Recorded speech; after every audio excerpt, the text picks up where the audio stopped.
Hey Pisces, welcome to Wild Pearl Tarot. Today we're going to be doing a timeless reading for you using Oracle as well as Tarot. And whenever you see this, that's when it was meant to find you. That being said, don't try to make it fit. If it just doesn't fit, it just wasn't your reading. If you'd like for me to pray for you and others to pray for you as well, say hi in the comments section. Even a little emoji works, something that represents your energy. Only love and light here, that's my intention. Anything else outside that circle gets kicked out. All right, so Mudra cards. This is a really cool oracle deck because it gives you kind of a physical gesture that can be really empowering as well as an affirmation. So if you can't use your hands, you can say this affirmation to yourself. This is the affirmation: in that I admit the emptiness, I receive abundance and happiness, devotion, deeply attached. Wow, and this is, I've never seen this before, so give me a second. Well, okay. Oh, that's cool. I like it. So you put your hands inside, put one hand inside the other, and basically do the okay sign. That's really kind of cool. So you can do this when you meditate. You can do this during the reading, whatever you feel. Devotion, deeply attached. There's also kind of a medical side, like to each one of these. So there's emotional, spiritual, and medical. Using our concentration to sink into an activity, a contemplation, or a meditation brings about a healing, wonderful stillness, and this is a help to deal with acute or chronic pain. And it makes me think of, like, you can't go around it, you can't go under it, you got to go through it, right? And meditation does help do that. In the absence of the invisible air around us, we would die. But there are energies which are even less easy to perceive and which nevertheless fill the universe. Give us a framework and indeed provide the ground of our very existence. That's what they do. And when we consciously let ourselves in for going through, right, for this incomprehensible, seemingly insubstantial something, then something else incomprehensible happens. While breathing in, count from 1 to 7, then count from 7 to 0 while breathing out. Rest a little in the space between inhaling and exhaling in the invisible fullness. Well, there you have it. So you got your assignment today if you want one. All right, so that's very deep. How perfect for us Pisces. How many of you are really terrible at small talk? I'm good at it, right? I've been actually a hairstylist, a master stylist for 21 years. So you get good at small talk, but damn, it bores me, right? And it's funny because a lot of you Pisces, I bet you can relate to this. You can start with small talk and like within seconds, like record timing, somebody will be telling you about their lives, like their life story, like how many waitresses or bartenders have actually opened up to you. All right, so Pisces, there's a good feeling here. The sun's going to come along and blind me, so be aware. It's going to get very sunny pretty soon, but I like that. We have collaboration coming out. And this is not new, you guys. Have you been paying attention to your other zodiac readings? Have you been paying attention to your horoscopes? Excuse me, your what planet am I on? Horoscopes lately. We have this theme of collaboration coming up and recognition, which is really interesting. All right, what else do I have for my Pisces? Oh, an ending. Okay, we had to spice it up, didn't we? We got your energy coming up as the King of Cups. And I like to do it this way, you guys, where we just let the cards fly out on their own, because to me, those living, breathing conversations with tarot are flexible. We can ask questions. We can interrupt them with other ideas or questions. And it's like a conversation. Some of you guys will be actually making a choice to travel or make fresh plans in an area. What's the 7 of Swords? There's undoubtedly the theme of an ending coming up here. But the feeling about your reading has a lot of positivity. I want to be really clear about that. And that's not me just kind of trying to make you feel good. There's an ending. Huh. Okay, let's get some more information out here. And then I can be helpful to you. This is going to be an extended for any of you guys who like the longer readings and want to go into an advice type of side to it. That link is going to be in the description box below. All right, and then finally we have got the Two of Wands.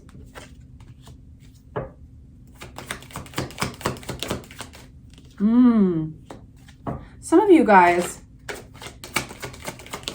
were making some plans, but you're choosing because you were conflicted. I know I'm just jumping right into the reading, but I'm feeling drawn to mention this. Some of these plans included travel or moving.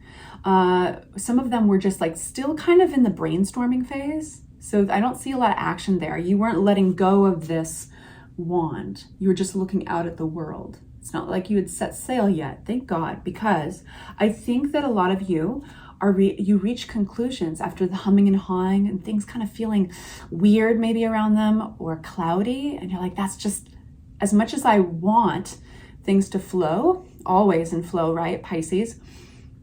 You couldn't deny it that something felt just too hazy about it. And instead, you're kind of coming to the conclusion that for whatever reason it's hazy, it's going to lead to scarcity. It's going to lead to the lack of abundance. So it looks like you're choosing to yourself. You're choosing to invest in yourself, choosing to spend maybe more time with yourself. You're choosing to go inward. It doesn't surprise me that we've got, devotion here. And it's talking about what our attachments and what you're deeply attached to, and in an unselfish way. And what you should be attached to is yourself. And you're looking at what's my vision? What am I attached to? What would be compromised if I followed through on these plans? So maybe some tweaking is involved, maybe some rerouting. Okay. So let's actually start at the beginning of the reading. We've got this collaboration popping up, and this collaboration is attached to a big life change. Why is that? This is where I like it's a conversation, right? Why is that? It could be around love and companionship, and it could just be a decision that brings harmony. And I have a feeling that Two of Wands, not leaving the harbor yet, has something to do with it. So I have a feeling, and it's going to be victorious, wonderful. You make a decision that's actually pivotal. It's what you don't choose to do that is pivotal. And by not choosing to do that thing that you're feeling hazy and confused about, and it's because intuitively you knew that's not where your abundance lied, you're making space for a collaboration to occur. This collaboration, whether it's work or a different kind of relationship that's popping up in your life, is life-changing. So this is not a subtle reading, you guys. I just think pause for one moment and just appreciate that the sun is coming up over the trees and it's about to get freaking bright as hell in here.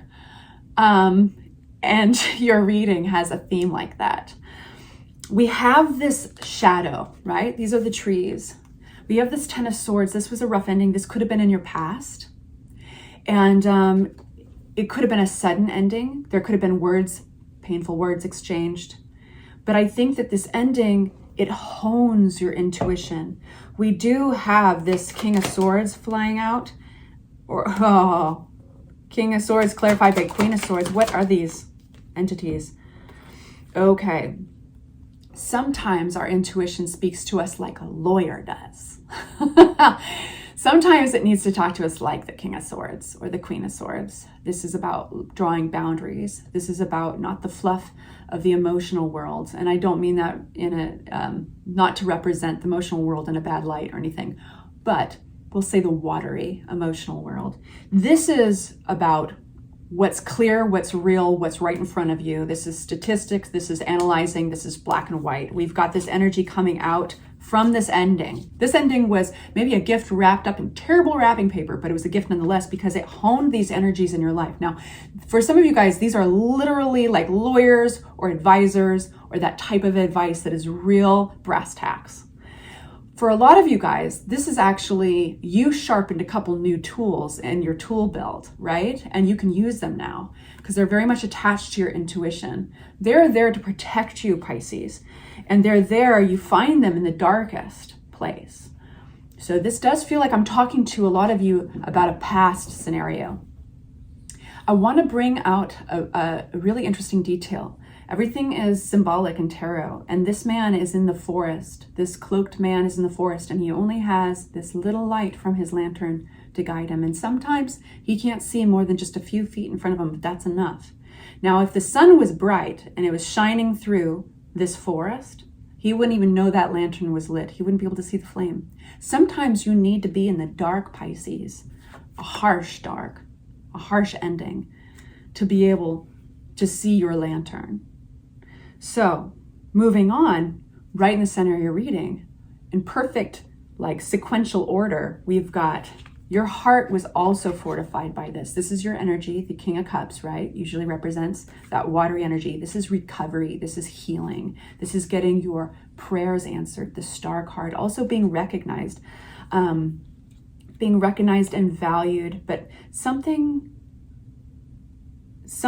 about the Star card, sometimes we call it the celebrity card of the deck. Because it is being seen for who you are, and there is a sense of others seeing you.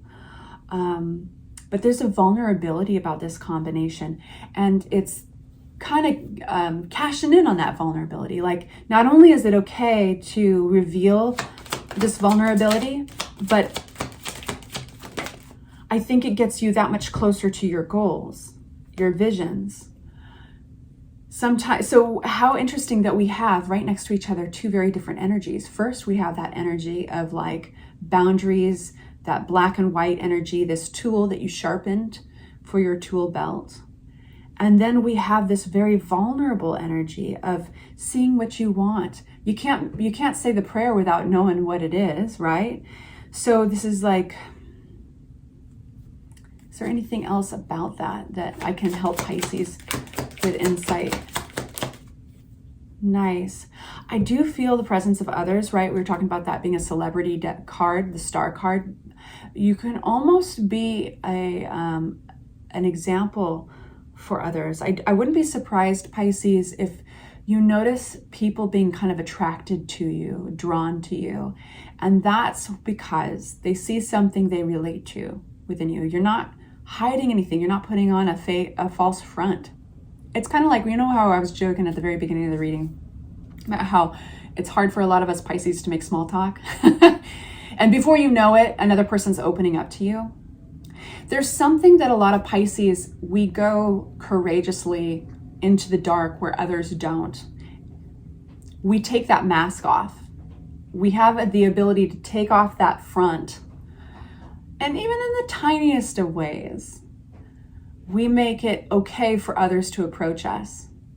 And a lot of us have that knowledge. It's inherent to us. We're old souls. We have little bits of the entire zodiac in us. So it's like you're really in your groove. You're really being super Pisces. And I wouldn't be surprised if people are just calling you randomly, like friends that you might have not even talked to for a while, or, you know, that waitress or that waiter, that server, that's the proper term, or that bartender opens up to you. I'm distracted by, for some reason, this Joni Mitchell from the Blue Album. This lyric came up so hardcore in my mind that I have to get it out of my brain in order to move forward. Barmaid in fishnet stockings. Barmaid in fishnet stockings and a bow tie. Oh, okay. That's Richard. That song with Richard in it. Anyway, have you guys been listening? Has somebody been listening to Joni Mitchell lately? All right. Moving on. Let's get a little more insight over here, and then of course we'll move on to the extended. But what's the Seven of Swords? This Seven of Swords, what you don't see. The Seven of Swords is a deception card. Doesn't have to be negative though. Perfect. Who's this?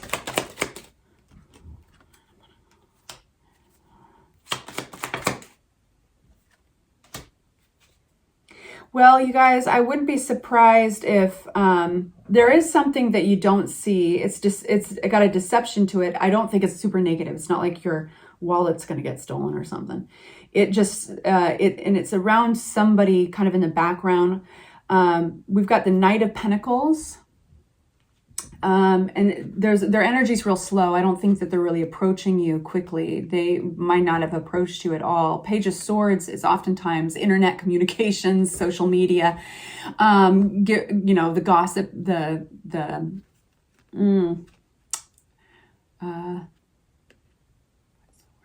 Grapevine. That's what I want to talk about. Hear it on the grapevine. Lover's card could be a relationship, could be somebody who wants to be romantically involved with you. We've got the Devil card and the Hierophant coming out.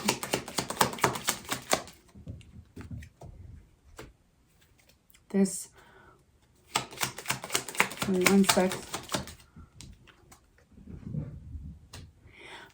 It just looks like somebody's checking up on you. So what I say, right? Like people are going to be attracted to you like moths to a flame. And I think some of those people are have good intentions and are interested in you. But I think they're not really necessarily coming straight up to you, walking right up to you, right? Like I think that some of them are just kind of on social media, doing a little spying, what have you. All right, you guys, I hope that was helpful and empowering.